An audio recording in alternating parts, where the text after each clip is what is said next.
স্বাগত বিরতিহীন সংবাদ দুপুরে, আপনাদের সাথে আছে জাহিদুল বাশার এবং আমি ফারহানা লোপা। শুরুতেই জানিয়ে দিচ্ছি সংবাদ দুপুরের শিরোনাম। তন্ত্রমন্ত্রে করোনা চিকিৎসার নামে প্রতারণা, হাতিয়ে নেওয়া হচ্ছে টাকা, খপ্পরে পড়েছেন শিক্ষিতরাও।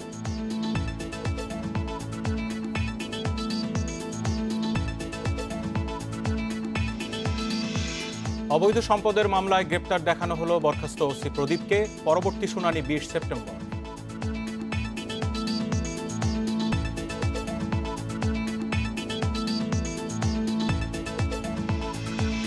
রিজেন্ট হাসপাতালের শাহেদের বিরুদ্ধে অস্ত্র মামলায় সাক্ষ্য গ্রহণ, এ পর্যন্ত সাক্ষ্য দিয়েছেন 8 জন।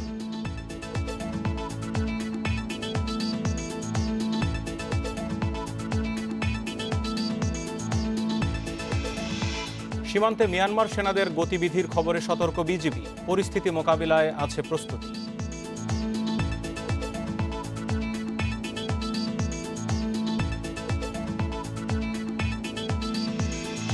নাব্য সংকটে শিমুলিয়া কাঁঠালবাড়ি নৌপথে আবারও বন্ধ ফেরি চলাচল, দুই পারে আটকা পড়েছে অনেক যান।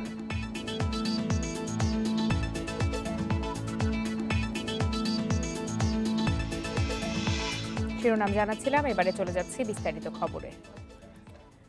করোনাকালে রাজধানীতে তন্ত্রমন্ত্র দিয়ে চিকিৎসার নামে লোক ঠকাচ্ছে একটি চক্র। মোবাইলে ঝাড়ফুঁক ও তাবিজ দেওয়ার নামে হাতিয়ে নিচ্ছে টাকা। বিপদ থেকে উদ্ধারের আশায় অনেক শিক্ষিত মানুষও তাদের খপ্পরে পড়েছে। অলিগলি ছেয়ে গেছে তাদের পোস্টারে।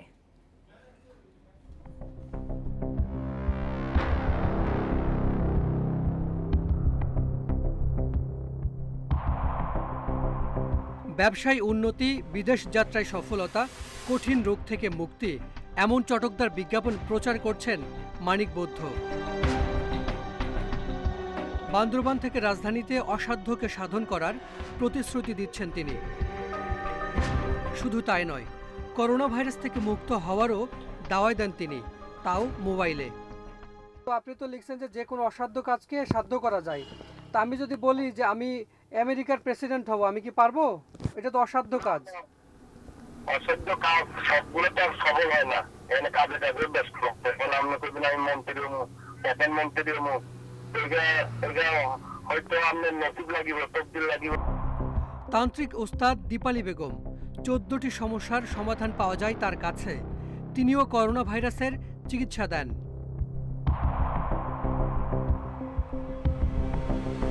দীপালির খোঁজে কুমিল্লায় ইন্ডিপেন্ডেন্ট টেলিভিশন। চান্দিনার একটি বেদেপল্লীতে থাকেন তিনি। ব্যবসার উন্নতির তাবিজ দিলেও তিনি নিজে থাকেন বস্তির টিন শেড ঘরে। তার তাবিজ দিলে নাকি 72 ঘন্টার মধ্যে পছন্দের মানুষের সঙ্গে বিয়ে হবে। 72 ঘন্টার ভিতরে হয়ে যাবে বিয়ে। 72 ঘন্টার মধ্যে হবে ইনশাআল্লাহ। 72 ঘন্টার ভিতরে আপনার বিয়ে হয়ে যাবে। খালি কামসিন্দুরের উপর পরীক্ষাটা দেখো, পরীক্ষার ভিতরে রেজাল্ট এসে যাবে যে কতক্ষণের ভিতরে আপনি বিয়ে করতে পারবেন। স্থানীয়রা জানান, সেখানে দীপালির মতো আরো অনেকেই তন্ত্রমন্ত্রের নামে প্রতারণা করছে। কাগজের ভিতরে নম্বরগুলো দেয়, এগুলো দিয়ে এরা মানুষ একজন আনে বা চাই না, লুঙ্গি টুঙ্গি সব কয়ে রেখে দেয়, বুঝেননি? এগুলো বাটপারি হিসেবে, বাটপারি হিসাব, বুঝেন না? আমরা অনেক অফার দিব, দিয়ে এই পাবি, আমার এই দিবি, এটা করবো। গুলশান বনানী সহ রাজধানীর বিভিন্ন এলাকায় 200-র বেশি তান্ত্রিকের পোস্টার সাঁটানো হয়েছে। তাদের কেউই ঢাকায় থাকেন না। মোবাইলে ঝাড়ফুঁক আর কুরিয়ারে তাবিজ দেওয়ার নামে হাতিয়ে নেন টাকা। এগুলো সব শয়তানের কথা, মিথ্যাচার। এগুলোর সাথে আসলে রিজিকের, বিদেশ যাবার, ব্যবসায় উন্নতির, রোগ নিরাময়ের বা মনের আশা পূরণের কোনো সম্পর্ক নাই। বিশেষজ্ঞরা বলছেন, রাজধানীর বাসিন্দারা সব সময়ই মানসিক চাপে থাকেন। তার উপর করোনাকালে অস্থিরতা আরও বেড়েছে। সেই কারণেই রাজধানীকে বেছে নিয়েছে প্রতারকরা। প্রত্যেকের যে কোনো ধরনের শারীরিক মানসিক সমস্যার জন্য আমাদের সরকার নির্ধারিত আমাদের যে চিকিৎসা কেন্দ্রগুলো রয়েছে, বিজ্ঞানসম্মত চিকিৎসা যেখানে দেয়া হয়, সেই চিকিৎসা কেন্দ্রে যেন তারা একটু যোগাযোগ করেন। মানসিক অস্থিরতা দূর করতে মনোচিকিৎসকের কাছে যাওয়ার পরামর্শ দেওয়া হয়েছে। Hasan Misbah, independent news, Dhaka. এ বিষয়ে আরও বিস্তারিত জানাতে বার্তা কক্ষ থেকে যোগ দিয়েছেন সহকর্মী হাসান মিসবাহ। মিসবাহ, আমরা তো আপনার প্রতিবেদনটি দেখলাম। এ বিষয়ে তন্ত্রমন্ত্র এবং ঝাড়ফুঁক দিয়ে চিকিৎসা বা সমস্যার সমাধানের বিষয়টি কিন্তু বাংলাদেশে বেশ পুরনো, কিন্তু করোনাকালে শিক্ষিতরা এর খপ্পরে পড়েছেন। এ বিষয়ে আপনার কাছে কি তথ্য রয়েছে? দেখুন, রাজধানী এমন একটি শহর, 2 কোটির বেশি মানুষ এখানে থাকেন, বিভিন্ন শ্রেণী পেশার মানুষ এখানে আছেন। তার মধ্যে এই নাগরিক জীবনে নানা ধরনের সংকট লেগে থাকে। তার উপরে করোনার যে প্রকোপ, সেটি রাজধানীতে অন্য যে কোনো শহরের তুলনায় অর্ধেক রুগী রাজধানীতে। ফলে এই রাজধানীকে আসলে বেছে নেওয়া হয়েছে এই ব্যবসার জন্য। আগে থেকে বেশ কিছু তান্ত্রিক রাজধানীতে তাদের পোস্টার ছিল, তারা সক্রিয় ছিলেন, কিন্তু এখন এত পরিমাণ পোস্টারে ছেয়ে গেছে পুরো রাজধানী। অর্থাৎ মানুষের মধ্যে এক ধরনের যখন সংকট তৈরি হয়েছে বা করোনাকালে তাদের মধ্যে এক ধরনের মানসিক যে অস্থিরতা তৈরি হয়েছে, সেটিকে মূলত পুঁজি করে নতুন করে আবার বলা চলে যে পূর্ণ উদ্যমে ব্যবসায় নেমেছে এই তান্ত্রিকেরা। তারা সবাই ঢাকার বাইরে থাকে, ঢাকার বাইরে থেকেই তারা মূলত মোবাইল ফোনে করোনা চিকিৎসা দেওয়ার তাদেরকে ফোন করলেই তারা বলেন যে করোনা সুস্থ হবে, কি কি করতে হবে তারা সেটি বলে দেন। এবং তারা প্রথমে বলেন যে সুস্থ হওয়ার জন্য অগ্রিম কোনো টাকা দিতে হয় না, কিন্তু এক পর্যায়ে তারা বলেন যে এই করোনা চিকিৎসার জন্য তাদেরকে কিছু উপকরণ কিনতে হবে, এই জন্য তাদেরকে টাকা দিতে হবে। ফলে তারা মোবাইল ব্যাংকিংয়ের মাধ্যমে অগ্রিম কিছু টাকা নিয়ে থাকেন এবং পরবর্তীতে তারা সেটা তো কোনোভাবেই সম্ভব নয় যে করোনা রোগীর চিকিৎসা তারা দিতে পারবেন। তবে মজার একটি বিষয় যে এই কুমিল্লারই যে নারীকে দেখানো হলো, তার কাছে ফোন করে গিয়েছিলাম যে করোনার চিকিৎসা নিব, তিনি ফোনে চিকিৎসা দিতে রাজি হয়েছেন। এরপরে যখন তার কাছে গিয়ে উপস্থিত হয়েছি এবং আমার সঙ্গে একজনকে নিয়েছিলাম, তখন তাকে পরিচয় করে দিয়েছে যে তিনি করোনা রোগী। এরপরে সেই কবিরাজ উঠে দৌড় দিয়েছিলেন যে করোনা রোগী তার সামনে এসেছে। ফলে তাদের প্রতারণা, স্পষ্ট যে প্রতারণা সেটা তো বোঝাই যায়। এবং এই করোনা কালকে তারা বেছে নিয়েছে এবং মনোবিজ্ঞানীরা বলছেন যে তারা অনেক রোগী পাচ্ছেন যারা এদের মাধ্যমে প্রতারিত হয়ে আবার মনোচিকিৎসার জন্য সেই মানসিক স্বাস্থ্য ইনস্টিটিউট যাচ্ছেন। এবং অনেক শিক্ষিত মানুষ আছেন, এমনকি অনেক ধনাঢ্য ব্যক্তি আছেন যারা এই কবিরাজদেরকে তাদের বাসায় ডেকে নিয়ে চিকিৎসা করিয়েছেন কোনো ফল না পেয়ে। পরবর্তীতে তারা আবার আশা করব এরকম প্রতারণার চক্রে যেন শিক্ষিত বা কম শিক্ষিত কেউই না পড়েন। আপনাকে অসংখ্য ধন্যবাদ। করোনা সংক্রমণের ঝুঁকির মধ্যেও কাঁচাবাজার, শপিং মল থেকে শুরু করে কোথাও মানা হচ্ছে না স্বাস্থ্যবিধি। মাস্ক পরা ও সামাজিক দূরত্ব নিশ্চিতে উদাসীন বেশিরভাগ মানুষ। বিশেষজ্ঞরা বলছেন এমন অবস্থায় করোনা নিয়ন্ত্রণের চেষ্টা ব্যর্থ হবে, আর দীর্ঘমেয়াদে যার প্রভাব পড়বে স্বাস্থ্যখাত সহ ব্যবসা ও শিক্ষা প্রতিষ্ঠানে।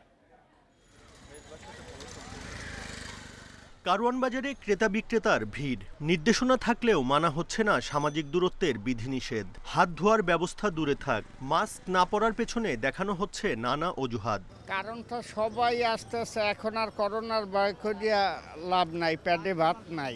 মদ যদি থাকে তাহলে তো মরণ লাগবে। ওই মাস্ক পরলেই কি বা না পরলেই কি। সচেতনতা থাকা সত্ত্বেও আমরা অনেকেই এটা ইচ্ছাকৃতভাবে অনেক সময় করছেন, এটা আসলে করা উচিত। একই অবস্থা বিভিন্ন বিপণী বিতানেও। ক্রেতা বিক্রেতারা বলছেন করোনার বিষয়ে তাদের ভয় কমেছে। সবার সাথে তাল মেলাতে মানা হচ্ছে না পারস্পরিক দূরত্ব। করোনা থাকলে তো ভয় হবে, করোনাই তো নাই। সরকার শুধু বলতেছে যে করোনা আছে, করোনা আছে, করোনা কোথায় কেউ তো দেখে না, সবাই মাস্ক ছাড়া চলাফেরা করে। সাধারণ মানুষের এমন মনোভাব করোনা সংক্রমণ রোধে বড় বাধা বলছেন জনস্বাস্থ্যবিদরা। এতে দীর্ঘমেয়াদী প্রভাবের শঙ্কা করা হচ্ছে। করোনাকালের এই সময়ে আমরা আবার লক্ষ্য করেছি যে করোনার সংক্রমণের ঝুঁকি আবার বাড়ছে। এই অবস্থায় অনেকেই অনেক বেশি সতর্ক স্বাস্থ্যবিধি মানার ব্যাপারে, আবার অনেকেই একেবারেই উদাসীন এই স্বাস্থ্যবিধি মানার ব্যাপারে। মানুষ যদি অসচেতন থাকে বা সচেতন হয়েও যদি উদ্বুদ্ধ না হয়ে এই স্বাস্থ্যবিধিগুলি না মানে, তাহলে কিন্তু এই যে আমরা যে নিয়ন্ত্রণ করতে চাচ্ছি এইটাই আমরা ব্যর্থ হব। সংক্রমণ নিয়ন্ত্রণ না করলে যেটা হবে সেটা হলো আমাদের যে অর্থনৈতিক ব্যবস্থা, সেই ব্যবস্থা ক্ষতিগ্রস্ত হবে। আমাদের যে শিক্ষা কার্যক্রম যেগুলো বন্ধ আছে সেগুলি আরও বেশি দিন বন্ধ থাকবে। সুতরাং এতেও জাতির একটা বড় ক্ষতি হয়ে যাবে।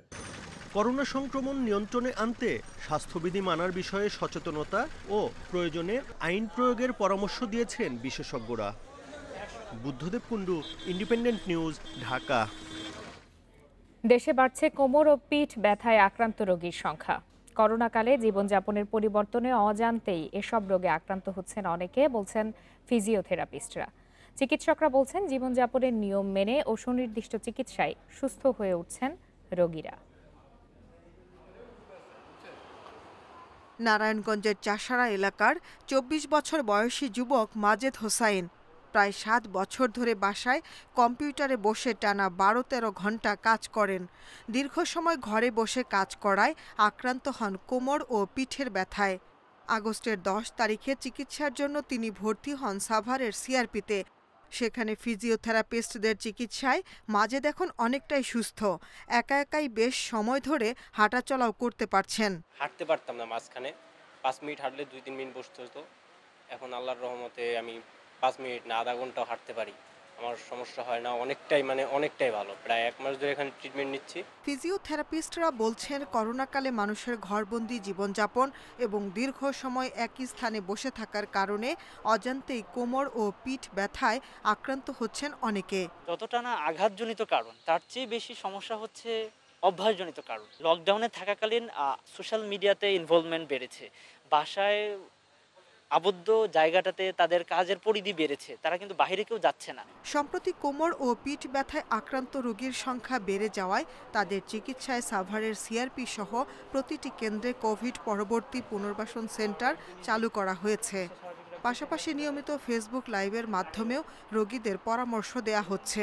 ফিজিওথেরাপি ডিপার্টমেন্ট, সিআরপি এবং মিরপুর, আমরা দুইটা জায়গায় আমরা পোস্ট কোভিড রিহ্যাবিলিটেশন ইউনিট খুলেছি। তার সাথে সাথে আমরা আমাদের যে সাব সেন্টারগুলো, বিভাগীয় সেন্টারগুলো আছে, সেই সেন্টারগুলোতে আমরা এই সার্ভিসটা শুরু করেছি। পক্ষাঘাতগ্রস্তদের একমাত্র চিকিৎসা ও পুনর্বাসন কেন্দ্র সিআরপি কর্তৃপক্ষ বলছে, করোনা পরবর্তী সময়ে কোমর ও পিঠ ব্যথা নিয়ে প্রতিদিন অন্তত 4 শতাধিক রোগী বহির্বিভাগে চিকিৎসা নিতে আসছে। Independent news desk. অবসরপ্রাপ্ত মেজর সিনহা হত্যা মামলার অন্যতম প্রধান আসামি টেকনাফ থানার বরখাস্ত ওসি প্রদীপ কুমার দাসকে অবৈধ সম্পদ অর্জনের অভিযোগে দুদকের করা মামলায় গ্রেপ্তার দেখিয়ে কারাগারে পাঠিয়েছে আদালত। দুপুর 1টার দিকে তাকে চট্টগ্রাম আদালতে নেওয়া হয়। কিছুক্ষণের মধ্যে শুনানি শেষে সিনিয়র স্পেশাল দায়রা জজ শেখ আশফাকুর রহমান প্রদীপকে এই মামলায় গ্রেপ্তার দেখানোর নির্দেশ দেন। একই সঙ্গে 20 সেপ্টেম্বর মামলার শুনানির তারিখ নির্ধারণ করেন। এর আগে শনিবার কড়া নিরাপত্তায় কক্সবাজার থেকে চট্টগ্রাম কারাগারে নেওয়া হয় তাকে। দুদক কর্মকর্তারা জানান, প্রদীপ কুমার দাস ও তার স্ত্রী চুমকির বিরুদ্ধে 13,13,175 টাকার সম্পদের তথ্য গোপন এবং ঘুষ ও দুর্নীতির মাধ্যমে 3,95,05,635 টাকার সম্পদ অর্জনের অভিযোগ রয়েছে। আজ আদালতে এই মামলায় তাকে গ্রেপ্তার দেখানোর আবেদন করা হয়। গেল 23 আগস্ট প্রদীপ ও তার স্ত্রীর বিরুদ্ধে মামলা করে দুদক।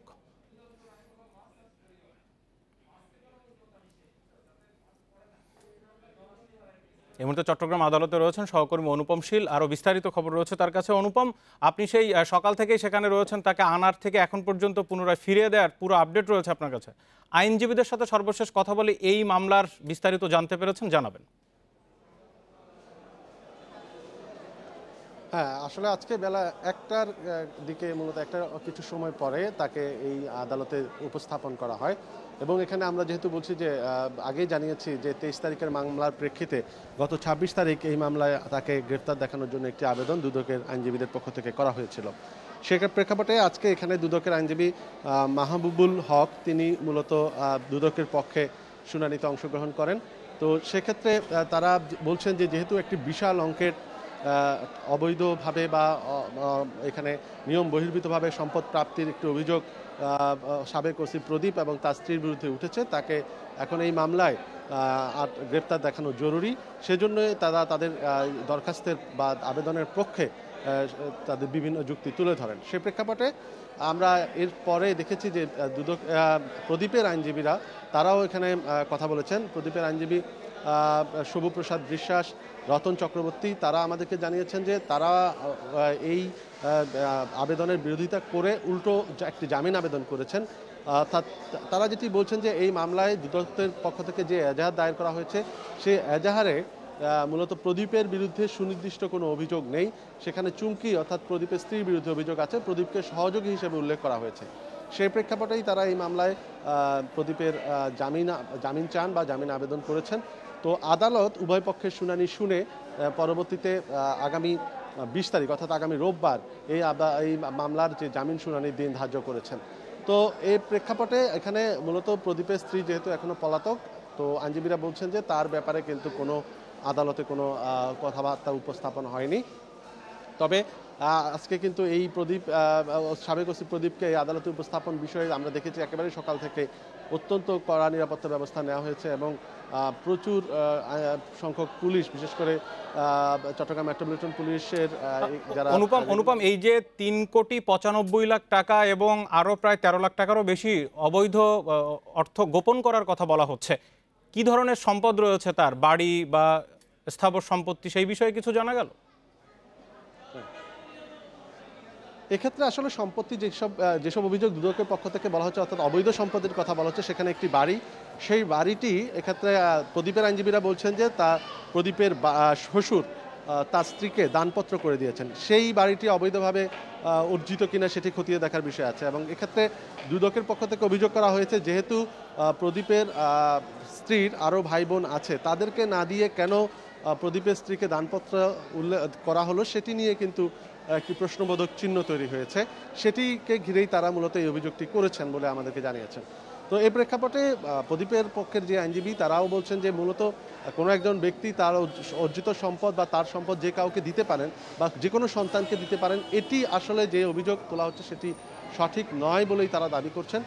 এর বাইরে এখানে আসলে মূলত মাছের খামারের কথা উল্লেখ করা হচ্ছে, অর্থাৎ প্রদীপের স্ত্রী মৎস্য ব্যবসায়ী খামার রয়েছে, কিন্তু দুদক বলছে যে ওদের মাছের খামারের যেই খামারের কথা উল্লেখ করা হয়েছে সেখান থেকে যে টাকা পরিমাণ অর্জিত অর্থ দেখানো হয়েছে সেটি আসলে অসঙ্গতিপূর্ণ, সেই বিষয়েও এখানে উল্লেখ করা হয়েছে।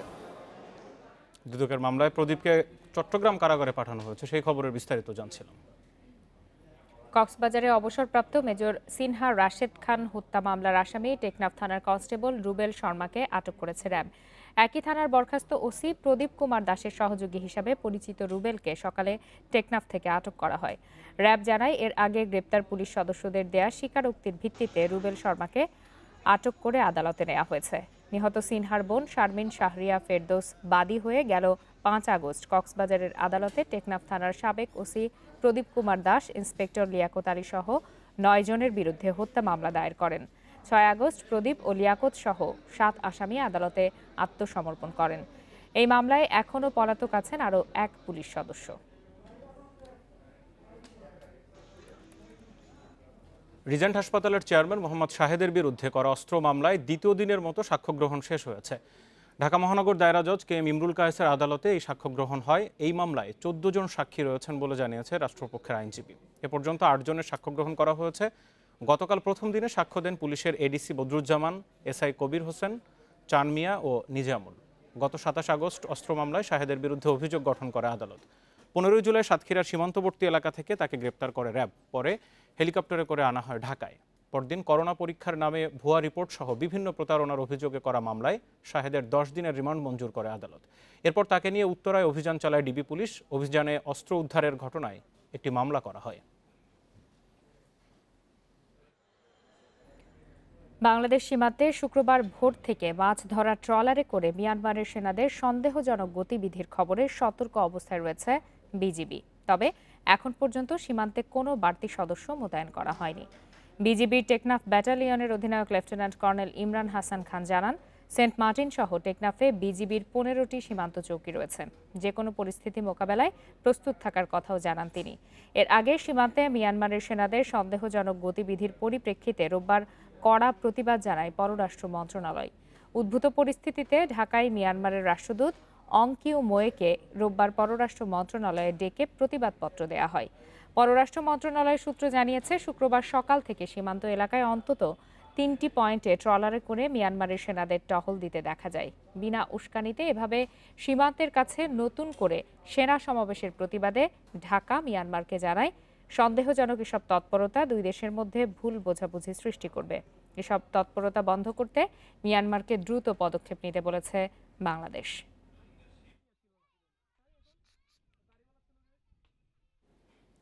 এবছরের মধ্যেই রোহিঙ্গাদের কক্সবাজার থেকে ভাষান্তরে পাঠাতে চায় সরকার। এরই মধ্যে সেখানে গিয়ে সুযোগ সুবিধা দেখেও এসেছে রোহিঙ্গাদের একটি দল। আবারও নিয়ে যাওয়া হবে বলে জানিয়েছেন পররাষ্ট্র সচিব মাসুদ বিন মোমেন। পরবর্তীতে ভাষান্তরের সাথে যোগাযোগ ব্যবস্থা উন্নতি করা হবে বলেও জানান তিনি। নোয়াখালীর ভাসানচরে ২৩১২ কোটি টাকায় গড়ে তোলা হয়েছে আশ্রয়ণ প্রকল্প। সেখানে ১ লাখ রোহিঙ্গাকে পাঠানোর চেষ্টা করা হচ্ছে। এরই মধ্যে ৫ সেপ্টেম্বর ৪০ রোহিঙ্গাকে ঘুরিয়ে নিয়ে আসা হয়েছে। প্রথমে তারা সন্তুষ্টির কথা জানালেও ভাসানচর থেকে ফিরে না যাওয়ার ইচ্ছে প্রকাশ করেছে রোহিঙ্গারা। অবৈধভাবে বিদেশ পাড়ি দিতে গিয়ে আটক হওয়া প্রায় ৩০০ রোহিঙ্গা এপ্রিল থেকে সেখানে বাস করছে। এবছর আরও পাঠানোর লক্ষ্য রয়েছে। আমার মনে হয় এরকম গো অ্যান্ড সি ভিজিট আরও যদি কয়েকটা অর্গানাইজ করা যায় এবং তারা যদি গিয়ে তাদের যারা সতীর্থ তাদেরকে যদি ভালো করে বোঝাতে পারে, তাহলে হয়তো এবছরের মধ্যেই আমরা শুরু করতে পারবো এই যে টেম্পোরারি রিলোকেশন। মূল ভূখণ্ড থেকে ৩০ কিলোমিটার দূরে ভাসানচর। দুর্যোগ থেকে রক্ষা পেতে ১৩ কিলোমিটার দীর্ঘ ও ৩ মিটার উঁচু বাঁধ তৈরি করা হয়েছে। রয়েছে ১,৪৪০টি একতলা ভবন, ১২০টি চারতলা আশ্রয়কেন্দ্র, স্কুল, মসজিদ ও খেলার মাঠ। এছাড়া মাছ চাষের জন্য ১২০টি পুকুর, হাঁস মুরগি পালনের জন্য খামারের ব্যবস্থা রাখা হয়েছে। এখন সেখানকার স্থানীয় বাসিন্দাদের সঙ্গে রোহিঙ্গাদের যোগাযোগ বাড়ানোর পরামর্শ দিয়েছেন বিশেষজ্ঞরা। যে পরিকল্পনা সরকারের মাথায় হয়তো আছে, সেটি রোহিঙ্গাদের মাথায়ও যেন ধারণ করতে পারেন এবং সেটার একটা ভবিষ্যৎ জায়গাটা যেন তৈরি হয়। এটা মনে করার কোনো কারণ নেই যে এদেরকে কয়েক মাসের জন্য নিয়ে যাওয়া হচ্ছে এবং তারপরে তারা প্রত্যাবাসিত হবেন। ওখানে স্থানীয় জনগণের সাথে মিলে এবং তারা কি করে তাদের ভবিষ্যৎ যে জীবিকা নির্বাহ করতে হয় সেগুলো করবেন, এইটির একটা ধারাবাহিকতা এখন থেকে তৈরি করতে হবে। সরকার বলছে রোহিঙ্গাদের অস্থায়ীভাবে ভাসানচরে সরিয়ে নেওয়া হবে। পরিস্থিতি তৈরি হলে তাদের নিজ দেশে ফেরত পাঠানো হবে। নাফিজাতুল্লাহ, ইন্ডিপেন্ডেন্ট নিউজ, ঢাকা। শিমুলিয়া কাঁঠালবাড়ি নৌপথে আবারও ফেরি চলাচল বন্ধ হওয়ায় পদ্মার দুই পাড়ে আটকা পড়েছে ছোট বড় ৩০০-র বেশি যানবাহন। ঘাট এলাকায় আটকে থেকে চরম দুর্ভোগে আছেন যাত্রী ও চালকরা। নাব্য সংকটের কারণে এই নৌপথে রোববার রাত থেকে অনির্দিষ্টকালের জন্য ফেরি চলাচল বন্ধ ঘোষণা করা হয়। চলমান পরিস্থিতিতে এই পথ ব্যবহার না করে বিকল্প পথ ব্যবহারের পরামর্শ দিয়েছে ঘাট কর্তৃপক্ষ। বিআইডব্লিউটিসি জানিয়েছে নাব্য সংকটের মধ্যেও কয়েকদিন সীমিত আকারে 5টি ছোট ফেরি চালানো হয়। তবে লৌহজং চ্যানেলের মুখে নদীর স্রোতে চর ভেঙে পলি জমা হওয়ায় এখন সেটাও সম্ভব হচ্ছে না। এ কারণেই অনির্দিষ্টকালের জন্য ফেরি চলাচল বন্ধ করে দেওয়া হয়েছে। ড্রেজিং বিভাগ যত দ্রুত লৌহজং টার্নিং পয়েন্ট খনন করে দেবে তত দ্রুত ফেরি চলাচল শুরু হবে বলে জানিয়েছে কর্তৃপক্ষ। কালকে রাত্রি থেকে গাড়ির মধ্যে বসে রয়েছি, খাওয়া দাওয়া করে ঠিক নাই। হোটেলে খাইতে গেলে মনে করেন বাইরে তরকারি খাইতেছি, টক রয়েছে। ফেরি হইলো বন্ধ, ঠিক আছে। ওখানে আপনার মনে করেন এই না খাইছি, একবেলা খাইছি, দুবেলা খাই নাই, না খাইয়া মনে করেন আপনার রয়েছি। এ বিষয়ে আরো বিস্তারিত জানাতে কাঁঠালবাড়ি ঘাট এলাকা থেকে যোগ দিয়েছেন সহকর্মী রিপন চন্দ্র মল্লিক। রিপন, শিমুলিয়া কাঁঠালবাড়ি এই নৌ রুটে তো বেশ কিছুদিন ধরে এই ধরনের সমস্যা চলছে। আপনি এর আগের খবরে জানিয়েছিলেন যে কিছু পণ্যবাহী ট্রাক আছে যারা 15 দিনের মতো এখানে আটকে পড়ে আছেন। তো তাদেরকে তো কর্তৃপক্ষ বলছে বিকল্প পথ ব্যবহার করতে, তারা বিকল্প পথ না ব্যবহার করে এখনো কেন অপেক্ষা করছেন ঘাটে?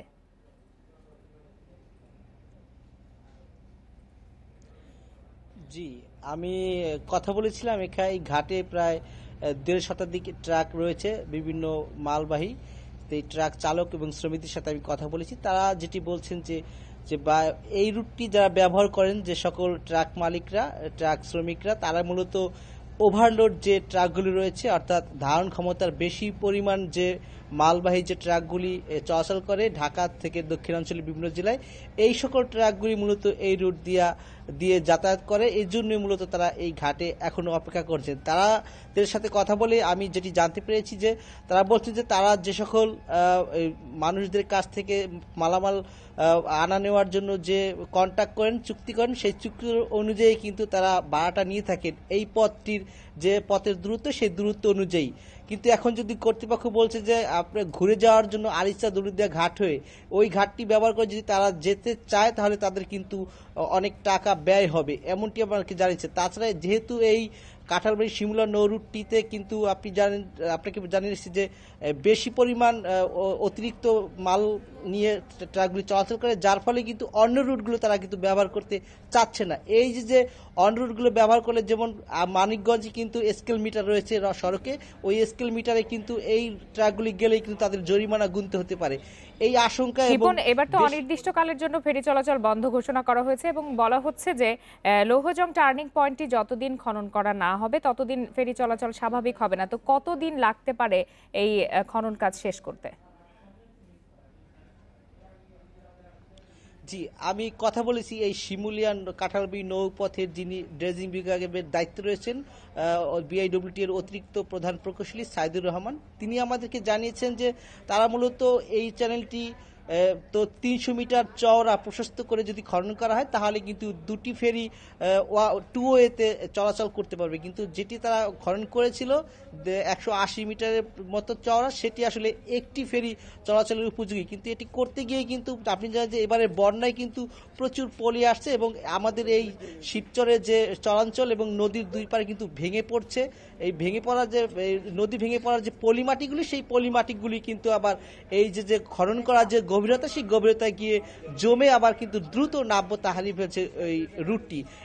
এই কারণে কিন্তু ফেরি চলাচল করা কঠিন হয়ে পড়েছে বলেই তারা কিন্তু বন্ধ করে দিচ্ছে। এবং কবে নাগাদ যে এটি আসলে আবার নতুন করে ফেরি চলাচল আগের মতো স্বাভাবিক হবে, সেটি আসলে তারা নিজেরাও আসলে ওইভাবে আমাদেরকে সঠিক দিন তারিখ আর তারা বলতে পারেনি। তারা বলছে যে তারা ড্রেজিং কার্যক্রম চালাচ্ছে, যত দ্রুত সম্ভব আসলে তারা সেটি ফেরি চলাচলের উপযোগী করে তুলবে, এমনটি আমাদেরকে জানিয়েছেন কর্তৃপক্ষ। তো সার্বিকভাবে এই ছিল। কাঁঠালবাড়ি নৌপথে ফেরি চলাচল বন্ধ রয়েছে, সে বিষয়ে জানাচ্ছিলেন সহকর্মী রিপন চন্দ্র মল্লিক। নারায়ণগঞ্জ শহরের তল্লা এলাকার বাইতুস সালাত মসজিদে বিস্ফোরণের ঘটনায় প্রতিবেদন দাখিলের জন্য জেলা প্রশাসনের তদন্ত কমিটিকে দ্বিতীয় দফায় আরও 5 দিন সময় দেওয়া হয়েছে। ঘটনার অধিকতর তদন্তের জন্য তাদের এই সময় দেওয়া হয়েছে বলে জানিয়েছেন জেলা প্রশাসক জসিম উদ্দিন। তিনি আরও জানান, অতিরিক্ত জেলা ম্যাজিস্ট্রেট খাদিজা তাহেরার নেতৃত্বে গঠিত তদন্ত কমিটি 7 দিনের সময়ের আবেদন করে। আবেদনে তিনি ঘটনার বস্তুনিষ্ঠ তদন্ত ও পূর্ণাঙ্গ প্রতিবেদন তৈরির জন্য সময় চেয়েছেন। এ কারণে তদন্ত কমিটিকে আরও 5 দিন সময় দেওয়া হয়েছে। এর আগে গত 4 সেপ্টেম্বর বিস্ফোরণের ঘটনার একদিন পর অতিরিক্ত জেলা ম্যাজিস্ট্রেটকে প্রধান করে জেলা প্রশাসনের পক্ষ থেকে এই তদন্ত কমিটি গঠন করা হয়। বিস্ফোরণের ঘটনায় জেলা প্রশাসনের পাশাপাশি city corporation, fire service, Titas ও ডিপিডিসি থেকে পৃথক আরও 5টি তদন্ত কমিটি গঠন করা হয়েছে। জেলা প্রশাসনের যে তদন্ত কমিটি তারা 7 দিনের সময় চেয়েছিল। আমরা যেহেতু এটার খুব প্রয়োজনীয়তা জরুরি আছে বিদায় আমি 5 দিনকে আবার বর্ধিত করেছি। আমার বিশ্বাস যে তারা 5 দিনের মধ্যে অবশ্যই তারা এটা সম্পন্ন করবে। ঢাকা দক্ষিণ সিটিতে ব্যাটারি চালিত ভ্যান রিক্সা বন্ধের ঘোষণা দিলেও তা কার্যকরে কোনো উদ্যোগ দেখা যায়নি। রাস্তায় অবাধেই চলছে অনুমোদনহীন এসব যানবাহন। রোববার থেকে ব্যাটারি চালিত রিক্সা ভ্যান চলাচল বন্ধের নির্দেশ দেন ঢাকা দক্ষিণের মেয়র শেখ ফজলে নূর তাপস। যেসব যান সড়কে চলবে তাদের বিরুদ্ধে আইনগত ব্যবস্থা নেওয়ার হুঁশিয়ারিও দেন তিনি। তবে মেয়রের নির্দেশ বাস্তবায়নে মাঠে দেখা যায়নি সিটি কর্পোরেশনের কাউকে।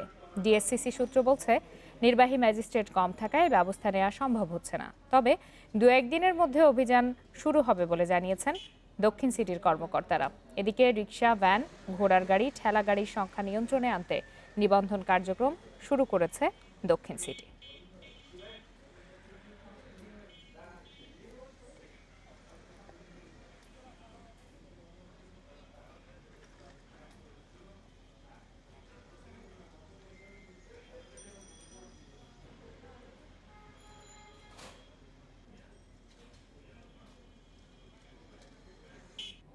আপনারা দেখছেন বিরতিহীন সংবাদ দুপুর। সংবাদ দুপুরে আরও যা থাকছে, চলে গেলেন অভিনেতা সাদেক বাচ্চু। করোনা আক্রান্ত হয়ে চিকিৎসাধীন ছিলেন হাসপাতালে।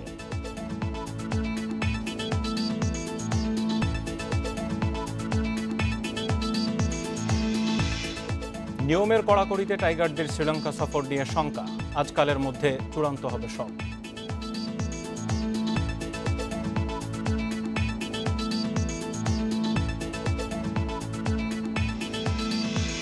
খবরে যাওয়ার আগে হাতে থাকা অন্য খবরগুলো জানাচ্ছি। বাংলাদেশ থেকে আবারও ইন্টারনেট নিতে চায় ভারত। এবার তাদের চাহিদা আগের চেয়ে 3 গুণ। বাংলাদেশ সাবমেরিন কেবল কোম্পানি লিমিটেডকে এ বিষয়ে চিঠি দিয়েছে ভারতীয় রাষ্ট্রীয় প্রতিষ্ঠান বিএসএনএল। কর্তৃপক্ষ বলছে, ইন্টারনেট পেতে হলে ভারতকে বকেয়া 10 কোটি টাকা পরিশোধ করতে হবে।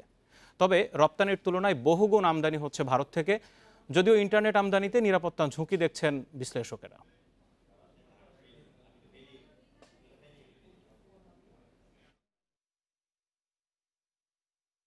উত্তর পূর্বাঞ্চলীয় রাজ্যগুলোতে 10 জিবিপিএস ব্রডব্যান্ড ইন্টারনেট নিতে 2015 সালে বাংলাদেশের সঙ্গে চুক্তি করে ভারত। এর আওতায় 4 বছর ইন্টারনেট রপ্তানি করে Bangladesh submarine cable company limited. কিন্তু চুক্তির মেয়াদ শেষ হওয়ার আগেই ফেব্রুয়ারি থেকেই ইন্টারনেট নেওয়া বন্ধ করে ভারতের প্রতিষ্ঠান বিএসএনএল। বকেয়া হয় প্রায় $12 লাখ। গত জুলাইয়ে ইমেল বার্তায় আবারও বাংলাদেশ থেকে ইন্টারনেট নেওয়ার আগ্রহ দেখিয়েছে বিএসএনএল। এবার চাহিদা 30 জিবিপিএস। তবে এবার রপ্তানি মূল্য আরও কমছে। সাবমেরিন কেবল কোম্পানি কর্তৃপক্ষ জানিয়েছে, দুদেশের দাম সমন্বয় করে নতুন মূল্য নির্ধারণ করা হবে। যখন ইন্ডিয়ার সাথে আমাদের চুক্তি হয় তখন চুক্তি হয়েছিল যে পার এমবিপিএস $10 হিসাবে। রিসেন্টলি ইন্ডিয়াতে রেটটা অনেক কমে গেছে, সেই জন্য আমরা ওদেরকে ওই রেটের সাথে এবং আমাদের দেশের রেটের সাথে সামঞ্জস্য রেখে আমরা $4.5 পার এমবিপিএস পার মান্থ এটা আমরা কোট করেছি। তবে সারা দেশের প্রেক্ষাপটে রপ্তানির তুলনায় বহুগুণ ইন্টারনেট আমদানি হচ্ছে ভারত থেকে। সরকারি হিসাবে মোট চাহিদার প্রায় 38% আমদানি হচ্ছে। যদিও ভারত থেকে ইন্টারনেট আমদানির যৌক্তিকতা নেই বলে মনে করেন বিশ্লেষকেরা। তারা বলছেন, আগে দেশে একটি সাবমেরিন কেবল থাকায় আমদানি যৌক্তিক ছিল, কিন্তু দেশে এখন 2টি সাবমেরিন কেবল রয়েছে, যা দিয়ে অভ্যন্তরীণ চাহিদা পূরণ করা সম্ভব। অন্য দেশ থেকে ব্যান্ডউইথ আমদানি করাটা আমাদের রোহিত করতে হবে। এই কারণে যদি তারা তাদের এক্সিস্টিং কোনো সিস্টেমের মধ্যে কোনো ফিল্টার বা অন্য কোনো মনিটরিং সফটওয়্যার বা হার্ডওয়্যার যদি তারা ডেপ্লয়েড করে, তাহলে আমাদের ইন্টারনাল নেটওয়ার্কের ভিতরে যে সকল বিষয়গুলো ঘটছে সব কিছু তাইলে তারা মনিটর করতে পারে। তবে টেলিযোগাযোগ মন্ত্রী বলছেন, নিরবচ্ছিন্ন সেবা নিশ্চিতে এখনই আমদানির পথ থেকে সরে আসবে না সরকার। তৃতীয় সাবমেরিন কেবল সংযোগ হলে আমদানি বন্ধ করা হবে। আমি এই ব্যান্ডউইথ নেওয়ার পক্ষে না। ডেফিনেটলি আমি চেষ্টা করবো সাবমেরিন কেবল 3 যদি এসে যায় আমার আরেকটা রিডান্ডেন্সি হিসেবে কাজ করবে। বর্তমানে 2টি সাবমেরিন কেবল দিয়ে 1235 জিবিপিএস ইন্টারনেট সরবরাহ করছে সরকার। Ruhul Amin, independent news, Dhaka. ব্যাংকে যাবার ঝামেলা নেই, আছে 24 ঘন্টা টাকা পাওয়ার নিশ্চয়তা। তাই বড় শহরগুলোতে এটিএম বুথ থেকে টাকা উত্তোলনের উপর নির্ভরশীল অনেক গ্রাহক। গত 6 মাসে দেশে বুথের সংখ্যা বেড়েছে 100-র বেশি। কিন্তু হ্যাকিং আশঙ্কায় রাত 11টা থেকে সকাল 7টা পর্যন্ত এটিএম বুথ বন্ধ থাকার ভোগান্তিতে পড়ছেন অনেকে। তবে বিশেষজ্ঞরা বলছেন, সফটওয়্যার আপডেট ও নিয়মিত মনিটরিং করা না হলে সেবা বন্ধ রেখে হ্যাকিং রোধ সম্ভব নয়। ঢাকার একটি পোশাক কারখানায় কাজ করেন বাবুল। 5 বছর ধরে নগদে বেতন পেলেও গত 3 মাস বেতন তুলছেন ডেবিট কার্ডে। বাবুলের মতে অনেক পোশাক কর্মীর হাতে এখন পৌঁছে গেছে এটিএম কার্ড। হাতে স্যালারি দিলে অনেক সমস্যা হয়, ভাই সময় লাগে, অনেকে সবাই সিরিয়াল ধরে দাঁড়ায় থাকে। কার্ড দিয়ে দিয়েছে, যার যখন প্রয়োজন সে তখনই তুলতে পারে। যতটুকু লাগে ততটুকু আমরা ওটাই, বাকিটা ব্যাংকে থাকে। তবে বর্তমানে অনেক ব্যাংকের এটিএম বুথ রাত 11টা থেকে সকাল 7টা পর্যন্ত বন্ধ থাকছে। এতে জরুরি প্রয়োজনে টাকা তুলতে পারছেন না গ্রাহকরা, পড়তে হচ্ছে ভোগান্তিতে। রাত্রে যদি হচ্ছে খুব ইমার্জেন্সি বেসিসে টাকা তোলা লাগে তখন কিন্তু এই প্রবলেমটা হচ্ছে। হঠাৎ করে অনেকের হেলথ ক্রাইসিস তৈরি হয়, তখন তো রাত্রে টাকা পয়সা লাগে। ব্যাংকাররা জানান, যে কোনো সময় সহজে টাকা উত্তোলন করা যায় বলে বছরে 20% হারে বাড়ছে এটিএম কার্ডের ব্যবহার। তবে সেই সাথে সক্রিয় হচ্ছেন হ্যাকাররা। রাত 11টার পর 1% লেনদেন হওয়ার পাশাপাশি একই সময় সিস্টেমে হ্যাকিংয়ের ঝুঁকিও থাকে। midnight to 6 AM in the morning. At that point in time কিন্তু fraud forgery বা ATM hacking হওয়ার চান্সও বেশি। এইটা বুঝেই এই সিকিউরিটি মেজারটা নেওয়া হয়েছে। তবে বিশেষজ্ঞরা বলছেন, এটিএম বুথ বন্ধ করে নয়, বরং হ্যাকিং রোধে প্রয়োজন বছর বছর সিস্টেম আপডেট করা। কারণ হ্যাকাররা প্রতিনিয়তই হ্যাকিংয়ের নতুন পথ খোঁজেন। এজন্য নিয়মিত সিস্টেম মনিটরিংও প্রয়োজন। হ্যাকিংয়ের যে প্রক্রিয়াটা প্রতিনিয়ত চেঞ্জ হচ্ছে, তার সঙ্গে খাপ খাইয়ে আমার পলিসি ঠিক হচ্ছে কিনা, আমার কোনো সফটওয়্যার বা হার্ডওয়্যার আপগ্রেডেশন দরকার আছে কিনা, এটা প্রতি বছর ম্যান্ডেটরি করতেই হবে। কিন্তু সিকিউরিটি অডিটের জায়গাটা কিন্তু এখনও সেইভাবে আমার কাছে মনে হয় না যে প্রাতিষ্ঠানিকভাবে হয়। সেই জায়গাটা যদি আমরা গুরুত্ব দিই, তাহলে এই জাতীয় জায়গা থেকে আমরা দূরে থাকতে পারবো। ফেব্রুয়ারি মাসে দেশে এটিএম বুথের সংখ্যা ছিল 11,002টি। 6 মাসের ব্যবধানে জুলাই বুথের সংখ্যা বেড়ে দাঁড়িয়েছে 11,106টিতে। Irin Khatun, independent news, Dhaka. চলে গেলেন চলচ্চিত্র অভিনেতা সাদেক বাচ্চু। করোনা আক্রান্ত এই অভিনেতা দুপুর 12টা 5 মিনিটে রাজধানীর ইউনিভার্সাল মেডিকেল কলেজ হাসপাতালে মারা যান। 65 বছর বয়সী সাদেক বাচ্চু করোনা আক্রান্ত হয়ে কয়েকদিন ধরে চিকিৎসাধীন ছিলেন। সোমবার সকালে দুবার তার হার্ট ফেইলিওর হয় জানান চিকিৎসকরা। পরে দুপুর 12টা 5 মিনিটে তাকে মৃত ঘোষণা করা হয়। এর আগে রোববার সাদেক বাচ্চুর চিকিৎসায় মেডিকেল বোর্ড গঠন করা হয়। ঠান্ডা জ্বরে আক্রান্ত হলে গত 7 সেপ্টেম্বর তিনি ঢাকা মেডিকেল কলেজ হাসপাতালে ভর্তি হন। 11 সেপ্টেম্বর তার করোনা পরীক্ষার ফল পজিটিভ আসে। একদিন পর তার অবস্থার অবনতি হলে তাকে মহাখালীর ইউনিভার্সাল মেডিকেল কলেজ হাসপাতালে নেওয়া হয়। সেখানে তিনি কোভিড ইউনিটের আইসিইউতে ভর্তি ছিলেন। সাদেক বাচ্চু বাংলা চলচ্চিত্রের অন্যতম খল অভিনেতা। মঞ্চ ও টিভি নাটক থেকে চলচ্চিত্রে আত্মপ্রকাশ করেন তিনি। বিটিভিতে তার অভিনীত প্রথম নাটক প্রথম অঙ্গীকার। তার প্রথম চলচ্চিত্র ছিল 1985 সালে মুক্তিপ্রাপ্ত রামের সুমতি। তিনি বাংলাদেশ ডাক বিভাগের অবসরপ্রাপ্ত একজন কর্মকর্তা। বরিশাল লঞ্চঘাটে এমভি পারাবাত 11 লঞ্চের কেবিন থেকে এক নারীর মরদেহ উদ্ধার করা হয়েছে।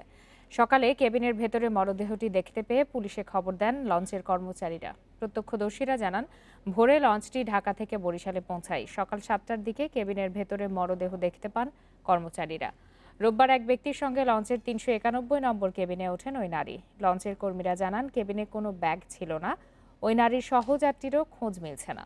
পুলিশ জানায়, প্রাথমিকভাবে মরদেহে আঘাতের চিহ্ন পাওয়া যায়নি।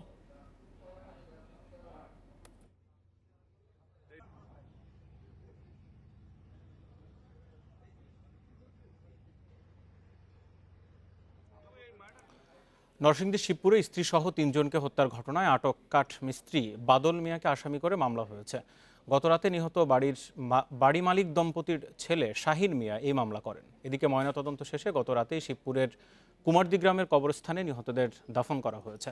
পারিবারিক কলহের জেরে রোববার ভোরে স্ত্রী নাজমা বেগম এবং বাড়ির মালিক তাজুল ইসলাম ও তার স্ত্রী মনোয়ারা বেগমকে ধারালো অস্ত্র দিয়ে আঘাত করেন বাদল। পরে স্থানীয়রা তাদের উদ্ধার করে নরসিংদী সদর হাসপাতালে নিয়ে গেলে চিকিৎসক 3 জনকে মৃত ঘোষণা করেন। এই ঘটনায় নিহত নাজমার ছেলে সহ হাসপাতালে চিকিৎসাধীন আছেন আরও 2 জন। এছাড়া হত্যাকাণ্ডের পর গণপিটুনিতে আহত আসামি বাদলের চিকিৎসা চলছে সদর হাসপাতালে। শিবপুর মডেল থানার ভারপ্রাপ্ত কর্মকর্তা আজিজুর রহমান জানান, সুস্থ হওয়ার পর তাকে জিজ্ঞাসাবাদ করা হবে। পল্লী বিদ্যুতের মিটার চুরি করে সেখানে রেখে আসছে মোবাইল নম্বর। পরে দাবি করা টাকা বিকাশ করলেই ফিরিয়ে দেওয়া হচ্ছে মিটার। কয়েক মাস ধরে সিরাজগঞ্জে ঘটছে এমন চুরির ঘটনা। ভুক্তভোগীদের অভিযোগ, পল্লী বিদ্যুতের কর্মকর্তাদের যোগ সাজসে একটি চক্র এ চুরি করছে।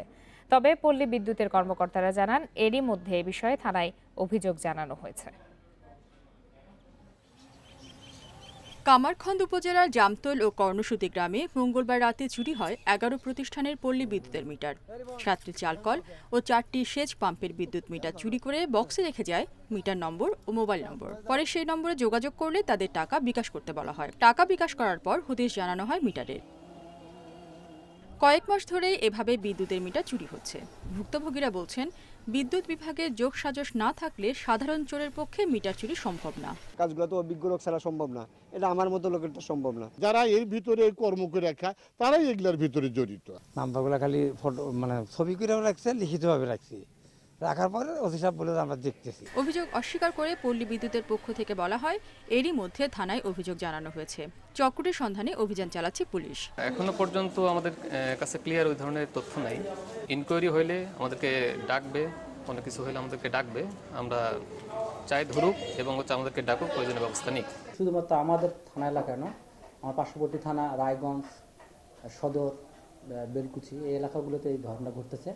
তো আমরা কামারখন্দ থানা পুলিশ আমরা এই ব্যাপারে কাজ করতেছি, আমরা এই চক্রটাকে শীঘ্রই ধরতে সক্ষম হব। কামারখন্দ পল্লী বিদ্যুৎ অফিসের তথ্য মতে গত 8 মাসে 14টি ট্রান্সফরমার এবং 15টি শিল্প মিটার চুরি হয়েছে। মিটার উদ্ধার হলেও সন্ধান মেলেনি ট্রান্সফরমারগুলোর। Independent news desk. স্বাস্থ্যবিধি মেনে সুনামগঞ্জের টাঙ্গুয়ার হাওরে যাওয়ার অনুমতি মিললেও এখনও তেমন সাড়া নেই পর্যটকদের। ফলে ভরা মৌসুমে পর্যটক না পেয়ে বিপাকে পর্যটন খাতের ব্যবসায়ী ও সংশ্লিষ্টরা। এতে করোনার কারণে গত 5 মাসের লোকসান কিভাবে পূরণ হবে তা নিয়ে শঙ্কা এখন তারা। টাঙ্গুয়ার হাওর, নীলাদ্রি লেক, জাদুকাটা, বারিক্কার টিলা সহ বেশ কয়েকটি দৃষ্টিনন্দন স্থানে প্রতি বছর দেশের বিভিন্ন এলাকা থেকে লাখো পর্যটক ঘুরতে আসেন। কিন্তু করোনা মহামারীর কারণে গত ১৯ মার্চ থেকে এসব স্থানে পর্যটকদের ভ্রমণ নিষিদ্ধ ঘোষণা করে জেলা প্রশাসন।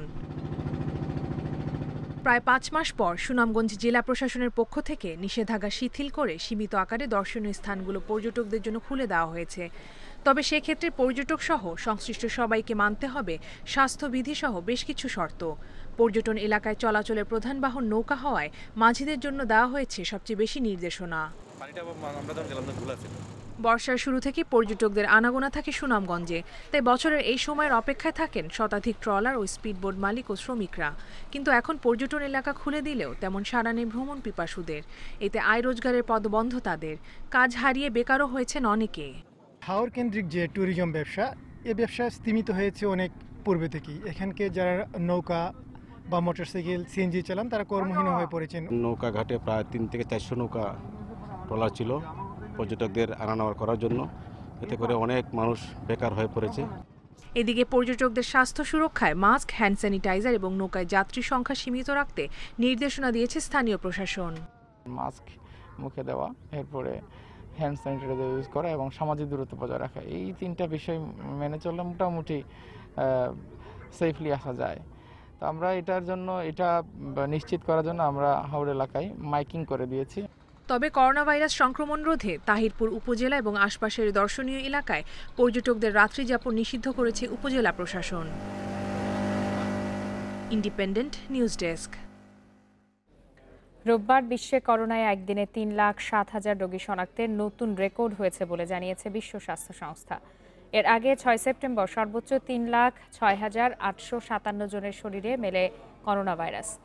সংস্থাটির হিসাবে একদিনে মারা গেছেন ৫,৫০০ মানুষ। অবশ্য ওয়ার্ল্ডোমিটারের হিসাবে শনাক্ত ও প্রাণহানি দুটিই কম। মহামারী ঘোষণার ৬ মাস পার হলেও কমেনি করোনার প্রাদুর্ভাব। উল্টো প্রতিদিনই হচ্ছে শনাক্ত ও মৃত্যুর রেকর্ড। বিশ্ব স্বাস্থ্য সংস্থার হিসাবে রোববার একদিনে ৩,৭,০০০ রোগী শনাক্তের রেকর্ড হয়েছে বিশ্বে। গত কয়েকদিনের মতোই রোববার বিশ্বে সবচেয়ে বেশি মৃত্যু ও শনাক্ত হয়েছে ভারতে। একদিনে সেখানে প্রাণহানি ১,১৪০ জনের, আর নতুন শনাক্ত ৯৩,০০০-এর বেশি। এদিকে এর মধ্যেই সোমবার থেকে নতুন পার্লামেন্ট সেশন শুরু হচ্ছে দেশটিতে। দিল্লিতে খুলছে জিম ও যোগা সেন্টার। যুক্তরাষ্ট্র ও ব্রাজিলে রোববার ৪০০-র নিচে মৃতের সংখ্যা রেকর্ড হয়। যুক্তরাষ্ট্রে ৩১,০০০ ও ব্রাজিলে ১৪,০০০ নতুন শনাক্ত মিলেছে। সংক্রমণ বাড়ায় সামাজিক দূরত্ব নিশ্চিতে নতুন কড়াকড়ি আরোপ করেছে যুক্তরাজ্য। সোমবার থেকে ৬ জনের বেশি মানুষের জমায়েত নিষিদ্ধ করেছে সরকার। ভারত ও ব্রাজিলে এখনও প্রথম দফার সংক্রমণ শেষ হয়নি। অন্যদিকে ইউরোপ ও মধ্যপ্রাচ্যে শুরু হয়েছে দ্বিতীয় দফার আক্রমণ। করোনার নিষেধাজ্ঞা অমান্য করায় অস্ট্রেলিয়ায় ৭৪ জনকে গ্রেফতার এবং জরিমানা করা হয়েছে ১৭৬ জনকে। তবে গত ৩ মাসের মধ্যে রোববার সবচেয়ে কম রোগী শনাক্ত হয়েছে। ভাইরাস মিলেছে ৩৫ জনে। ২১শে সেপ্টেম্বর থেকে অকল্যান্ড ছাড়া দেশ জুড়ে নিষেধাজ্ঞা শিথিলের সিদ্ধান্ত নিয়েছে নিউজিল্যান্ড সরকার। অস্ট্রিয়াতেও দেখা দিয়েছে দ্বিতীয় দফা সংক্রমণ। করোনার বিস্তার বাড়ায় দ্বিতীয়বারের মতো ৩ সপ্তাহের লকডাউন ঘোষণা করেছে ইসরায়েল। লেবাননে জাতিসংঘের ৯০ শান্তিরক্ষীর দেহে করোনা শনাক্ত হয়েছে। এদিকে ১৫ সেপ্টেম্বর থেকে আংশিক আন্তর্জাতিক ফ্লাইট চলাচলের অনুমতি দিয়েছে সৌদি আরব। ইন্দোনেশিয়ায় টানা ৬ দিন ৩,০০০-এর বেশি রোগী মেলায় সোমবার থেকে আবারও রাজধানী জাকার্তায় কড়াকড়ি আরোপের সিদ্ধান্ত নিয়েছে সরকার। অন্যদিকে ফিলিপাইন সরকারের নিষেধাজ্ঞা শিথিলের সিদ্ধান্তকে বিরোধিতা করেছে দেশটির চিকিৎসকরা। আগামী ২ সপ্তাহের জন্য বিধিনিষেধ শিথিল করছে দক্ষিণ Korea. Lutfa Fauzia, independent news. উহানের সরকার নিয়ন্ত্রিত একটি ল্যাবরেটরিতেই করোনা ভাইরাসের উৎপত্তি বলে এবার দাবি করলেন যুক্তরাষ্ট্রে থাকা চীনের এক ভাইরোলজিস্ট। ভিডিও সাক্ষাৎকারে ভাইরাসের উৎসের বৈজ্ঞানিক প্রমাণও আছে বলে জানিয়েছেন লিমেং ইয়ান। তার দাবি, করোনা সংক্রমণ নিয়ে বিশ্বকে সঠিক তথ্য দেয়নি বেইজিং। মহামারীর পর থেকে করোনা বিস্তারের পেছনে চীনের ভূমিকা আছে বলে দাবি করে আসছিলেন মার্কিন প্রেসিডেন্ট ডোনাল্ড ট্রাম্প। পরে তার সঙ্গে একাত্মতা জানিয়ে করোনার উৎপত্তিস্থল অনুসন্ধানে স্বাধীন আন্তর্জাতিক তদন্তের আহ্বান জানায় বিশ্বের অনেক দেশ। করোনা কোথা থেকে এসেছে তা নিয়ে চলছে চুলচেরা গবেষণা। গত 6 মাসে মিলেছে নানা তথ্য। তবে বিশ্বের বেশিরভাগ গবেষকের দাবি বাদুড় থেকে উৎপত্তি এই ভাইরাসের। এদিকে উহানের একটি পাইকারি বাজার করোনার উৎপত্তিস্থল বলে দাবি চীনের। যদিও এসব দাবি প্রত্যাখ্যান করে দিয়েছেন চীনের ভাইরোলজিস্ট ডাক্তার লি মেংইয়েন। এই ভাইরাস প্রকৃতি থেকে আসেনি। এর জিনোম সিকোয়েন্স দেখতে মানুষের আঙুলের ছাপের মতো। এর উপর ভিত্তি করে বিষয়টি বোঝা যায় যে করোনা ল্যাবরেটরিতে তৈরি হয়েছে। এই সংক্রান্ত আমার কাছে শতভাগ প্রমাণ আছে। উহানে সংক্রমণের আগে ডিসেম্বরে করোনা নিয়ে গবেষণা শুরু করেছিলেন বলে জানান লি মেংইয়েন। গবেষণায় এই ভাইরাস কতটা প্রাণঘাতী ও সংক্রামক তা বুঝতে পারেন তিনি। তবে তার ব্যক্তিগত কাজে নজরদারি সহ হুমকি আসতে শুরু করলে যুক্তরাষ্ট্রে পালিয়ে যান ইয়েন।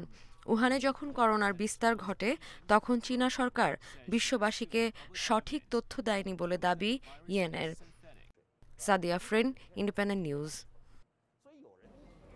জাপানের প্রধানমন্ত্রী শিনজো আবের উত্তরসূরি হিসাবে ক্ষমতাসীন দলের মনোনয়ন পেলেন ৭৩ বছরের ক্যাবিনেট সেক্রেটারি ইয়োশিহিদে সুগা।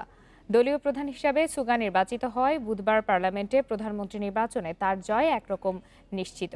পার্লামেন্টে ক্ষমতাসীন লিবারেল ডেমোক্রেটিক পার্টির একক সংখ্যাগরিষ্ঠতা থাকায় সুগা খুব সহজেই উতরে যাবেন বলে ধারণা করা হচ্ছে। তেমনটা হলে আগামী বছরের সেপ্টেম্বর পর্যন্ত দায়িত্ব পালন করবেন সুগা। আবের এই ঘনিষ্ঠ সহযোগী ছাড়াও দলীয় প্রধান নির্বাচন টাইগারদের শ্রীলঙ্কা সফরের বিষয়ে আজই চূড়ান্ত সিদ্ধান্ত হয়ে যেতে পারে। লঙ্কা ক্রিকেট বোর্ডের পাঠানো সফরের বিস্তারিত পরিকল্পনা নিয়ে জরুরি সভায় বসেছে বিসিবি। গতরাতে ইমেইলে বিসিবির কাছে পরিকল্পনা পাঠিয়েছে শ্রীলঙ্কান বোর্ড। কোয়ারেন্টিন, ম্যাচ ও প্র্যাকটিস ভেন্যু, সফরের সদস্য সংখ্যা সহ নানা ইস্যুতে দুই বোর্ডের মতামতের ভিন্নতায় সফর নিয়ে শঙ্কাও তৈরি হয়। তবে এখন সিদ্ধান্ত নেয়ার পালা। জরুরি সভা থেকে আজই সেই কাজটি করে ফেলতে চায় বিসিবি। সভাপতি নাজমুল হাসানের সঙ্গে পরিচালকদের সভার পরই বাংলাদেশের অবস্থান জানা যাবে। সফর নিয়ে শঙ্কা তৈরি হলেও ক্রিকেট বোর্ড সংকটের ইতিবাচক সমাধান খুঁজছে।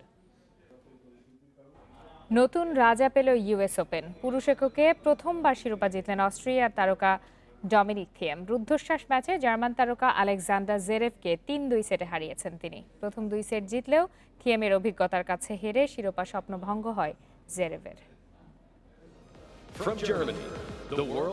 একদিকে 3টি গ্র্যান্ড স্লাম ফাইনাল খেলার অভিজ্ঞতা নিয়ে থিয়েম, অন্যদিকে প্রথমবার মেজর ফাইনালে ওঠা জেরেভ। পরিসংখ্যান অভিজ্ঞতা সব দিক দিয়ে এগিয়ে ছিলেন অস্ট্রিয়ান তারকা থিয়েম। কিন্তু খেলা যখন শুরু হলো তখন দৃশ্যপট ভিন্ন। পঞ্চম বাছাই জেরেভের কাছে প্রথম সেটে পাত্তাই পাননি দ্বিতীয় বাছাই থিয়েম, হারেন 2-6 গেমে। এরপর পরের সেটে প্রতিদ্বন্দ্বিতা হলেও ঘুরে দাঁড়াতে পারেননি অস্ট্রিয়ান তারকা। এবারও 6-4 গেমে জেরেভের জয়। টানা 2 সেট জিতে শিরোপার সুবাস পাচ্ছিলেন জেরেভ। প্রথমবার গ্র্যান্ড স্লাম ফাইনালে ওঠা জার্মান তারকা রোমাঞ্চিত হয়ে কিছুটা মনোযোগ হারান।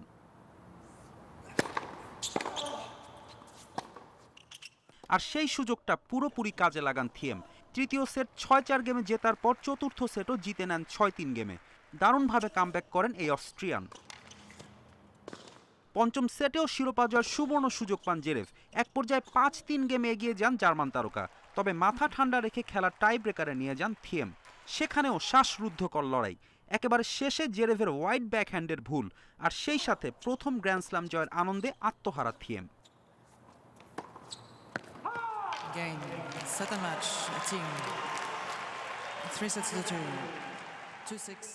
স্নায়ুযুদ্ধে জেরেভকে হারিয়ে রেকর্ড বুকের অনন্য এক পাতায় জায়গা করে নেন থিয়েম। প্রথম 2 সেটে হারের পর কামব্যাক করে গ্র্যান্ড স্ল্যাম চ্যাম্পিয়ন হওয়ার রেকর্ড নিকট অতীতে নেই। 16 বছর আগে ফ্রেঞ্চ ওপেনে আর্জেন্টাইন গ্যাস্টন গডিও এই কীর্তি গড়েছিলেন। 2016 সালের পর ফেডারার, নাদাল, জকোভিচ ত্রয়ীর বাইরে থিয়েমই প্রথম গ্র্যান্ড স্ল্যাম ওপেন জিতলেন। ফেরদৌস ইসলাম, ইন্ডিপেন্ডেন্ট নিউজ। 2020 QL2 একটি গ্রহাণুর নাম। আকারে ফুটবল মাঠের সমান, ছুটে আসছে ঘন্টায় 38,624 কিলোমিটার বেগে। আজ পৃথিবীর খুব কাছ দিয়ে অতিক্রম করবে এই গ্রহাণু। এতে কোনো বিপদ দেখছে না বিজ্ঞানীরা, তবে নাসা বলছে খুব কাছ দিয়ে অতিক্রম ও বিশালত্বের কারণে বিপজ্জনক হয়ে উঠতে পারে।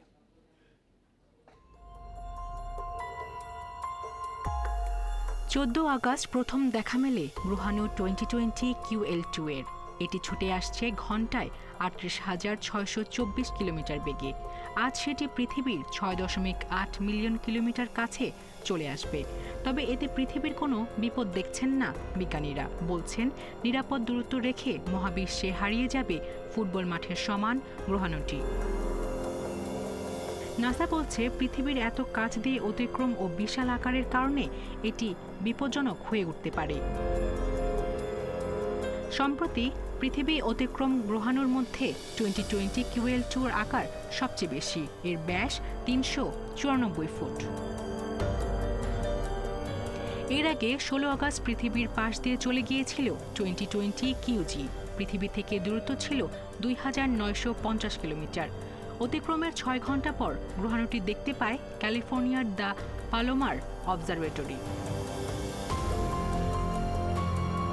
2013 সালের ফেব্রুয়ারিতে 20 মিটার প্রস্থের একটি গ্রহাণু ঢুকে পড়েছিল রাশিয়ার চেলিয়াবিনস্কের বায়ুমণ্ডলে। ভূপৃষ্ঠের 18 মাইল উপরে দেখা যায় তীব্র আলোকছটা। হিরোশিমায় ফেলা পারমাণবিক বোমার চেয়ে এর ক্ষমতা ছিল 33 গুণ বেশি। এতে আহত হয়েছিলেন 1,500-এর বেশি মানুষ। সায়রা খান, ইন্ডিপেন্ডেন্ট নিউজ। বিরতিহীন সংবাদ দুপুরের আজকের আয়োজনে পর্যন্ত। ইন্ডিপেন্ডেন্ট টেলিভিশনের সব খবরের আরও বিস্তারিত জানতে চোখ রাখুন ফেসবুক, ইউটিউব এবং টুইটারে। ধন্যবাদ সবাইকে।